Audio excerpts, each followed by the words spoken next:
Si tu hermano cayere, ¿tomarías su mano y caminarías con él una milla más?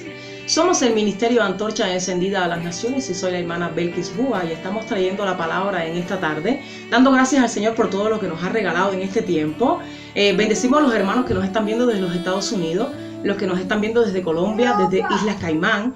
Hay mucha gente conectada mirando lo que Dios está haciendo y recibiendo la palabra, y nosotros también a su vez recibimos. El Señor Jesús en Mateo capítulo 26 estaba próximo ya a entrar a la cruz y estaba en Getsemaní orando, en dolor estaba ya el Señor. Y Él se va con sus discípulos a orar y les pide que por favor que se quedaran un poquito atrás de Él, que Él iba a subir al monte a orar, ¿verdad? Y que por favor oraran por Él. Pero en ese momento los discípulos se durmieron. El Señor por 3 ocasiones les dice que oraran, mas ellos se dormían. He entendido, en este tiempo el Señor me ha traído a mi corazón que la iglesia, así mismo como los discípulos estaban durmiendo, la iglesia se ha dormido. El amor en la iglesia de Cristo se ha dormido. Somos la iglesia de Cristo y se nos ha dormido el amor. Se nos ha dormido la forma en que tratamos a los demás. Por ejemplo, hay muchas veces en que un hermano cae, todos en un momento determinado de nuestra vida podemos caer. Y cuando un hermano cae, ¿qué hacemos con el hermano? El amor se ha dormido, porque ahora las herramientas que el Señor nos ha dado, lejos de usarla para levantar y restaurar a esa persona, las usamos para golpear. Cristo, cuando sale del huerto ya de Getsemaní, estaba con Pedro y dice que ya la guardia romana venía a buscar al Señor, y Pedro se enoja y corta la oreja de un guardia romana, y el Señor le dice a Pedro: a ver, Pedro, espera, Pedro, no es así, Pedro, yo no uso las herramientas de esa manera, esas no son mis armas, Pedro, yo no golpeo así de esa forma, Pedro. Y el Señor restaura la oreja de esa persona que Pedro había golpeado.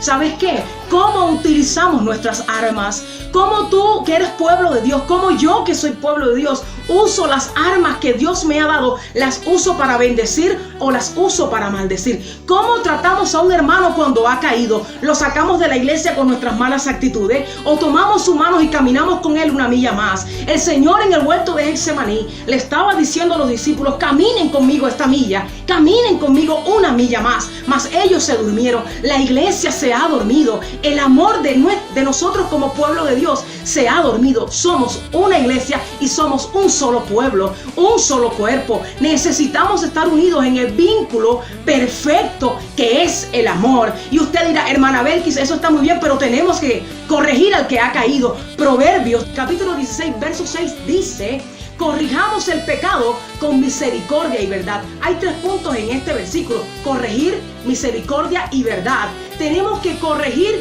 al que ha caído y al que ha vinculado en su pecado a otros. Por supuesto que hay que corregirlo, porque si no corregimos lo que hacemos mal, nos estamos burlando de Dios. Pero siguen los demás puntos. Dice que con misericordia y con verdad. En el Sermón del Monte, el Señor hace una majestuosa interpretación de lo que Él estaba tratando de enseñarle a la iglesia, de cómo nos debemos tratar. El Señor hace una interpretación pero majestuosa, en que Él vincula y nos adentra en su corazón, en cómo Él piensa, en cómo Él se manifiesta con el misericordioso. Me mostraré misericordioso. El Señor en el Sermón del Monte nos estaba enseñando a tener misericordia de los demás, a tomar su mano cuando ha caído. Sí, al mismo líder que un día te enseñó la palabra, que un día te llevó el evangelio por primera vez. Ahora ese mismo líder, caminamos con él, pero ese líder ha caído en pecado. ¿Qué hacemos nosotros, pueblo de Dios, cuando un líder ha caído en pecado? ¿Tomas su mano y caminas con él una milla más, o lo rechazas, o lo humillas, o lo dejas botado y olvidado porque sencillamente ya este no sirve para más nada? ¿Sabes algo? La palabra no nos enseña eso.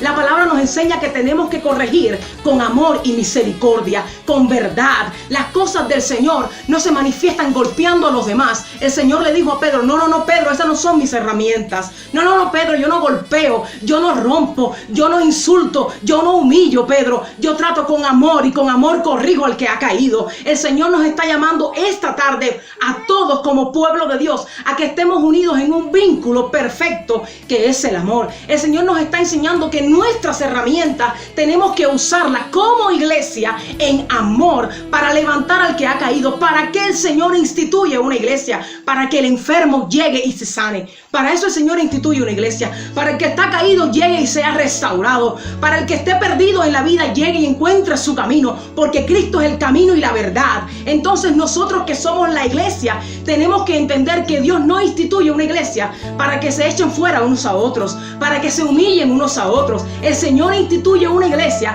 para que se amen unos a otros, para que se restauren unos a otros, para que se perdonen unos a otros. Pero es triste ver como en estos tiempos ahora en la iglesia no hay compañerismo, hay competencia. Ahora en la iglesia no hay misericordia y amor. Hay sencillamente odio, rencilla, envidia, celos, contienda. Entonces, ¿qué estamos enseñándole al mundo? A veces me pregunto, en verdad, Señor, el mundo de afuera, recordemos siempre que el mundo nos observa. Todo el tiempo el mundo nos observa. Y a veces yo me pregunto, Señor, ¿siempre verdaderamente los de afuera te ven en nosotros? Verdaderamente los que nos están observando todo el tiempo ven a Cristo en la iglesia o ven la división que hay en el pueblo del Señor. Esta tarde el Señor me ha hablado a mi corazón que el pueblo de Dios tiene que estar unido en ese vínculo. El pueblo de Dios tiene que ser el ejemplo. ¿Por qué? Porque somos la luz y la sal de esta tierra. No hay más sal y más luz. Si el Señor nos quita a nosotros de la tierra y es la venida de Cristo y el Señor nos retira, se va la sal y se va la luz. Entonces, por cuanto aún nosotros estamos en la tierra, es que hay luz y sal. Entonces nosotros tenemos que demostrar esa luz y esa sal a la tierra. Es tiempo en que el pueblo de Dios tiene que entender que no es tiempo ya de pelear, no es tiempo ya de contender. Somos un solo cuerpo, un solo pueblo. Entonces dejemos de pelear entre sí. Dejemos de contender entre sí. Dejemos de creer que porque la iglesia está llena es sinónimo que Dios está en ese lugar. ¿Sabes algo, mi hermano? Y tomando un poquito del libro sobre liderazgo que estoy escribiendo, una iglesia llena no siempre es sinónimo de calidad, es solamente sinónimo de cantidad.